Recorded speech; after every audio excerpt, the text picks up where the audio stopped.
आज हम बात करने वाले हैं कालसर्प दोष की। तो जिनके भी कुंडली में राहु और केतु के बीच सातों ग्रह आ जाते हैं तो ऐसे में कालसर्प दोष का निर्माण होता है। और ऐसे व्यक्तियों को दो चीज़ें हमेशा परेशान करती हैं, एक तो धन की कमी और दूसरा स्ट्रगल, रुकावट। हर काम में रुकावट उसको देखने को मिलती है, फाइनेंशियल स्टेबिलिटी उसको बिल्कुल भी नहीं मिल पाती है और लाइफ लॉन्ग का स्ट्रगल उसको रहता है और हेल्थ इश्यूज़ रहते हैं और दीर्घायु रहने का खतरा हमेशा उसको सताते रहता है कालसर्प दोष के केस में। लेकिन ऐसा होता नहीं है।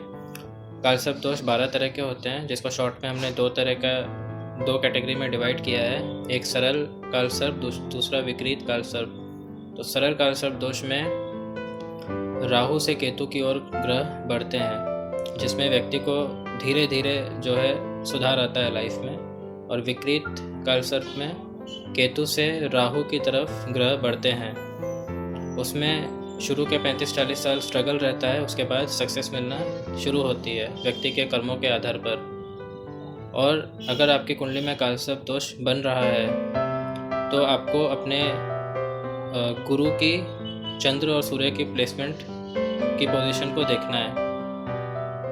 अगर गुरु, चंद्र और सूर्य ये मजबूत हैं या फिर राहु केतु के एक्सिस में से कोई एक शुभ ग्रह बाहर निकल गया है तो कालसर्प दोष का असर ना के बराबर होता है। 90% तक उसका असर इफेक्ट कम हो जाता है कालसर्प दोष का किसी भी कुंडली में। तो इसमें डरने की कोई बात नहीं है। और दूसरा जो है, जब चंद्रमा, सूर्य या गुरु कमज़ोर हो जाते हैं या फिर राहु केतु की दशा एक्टिव होती है और पूर्ण कालसर्प दोष अगर आपकी कुंडली में बन रहा है तो उस टाइम व्यक्ति ज़्यादा परेशान रहता है।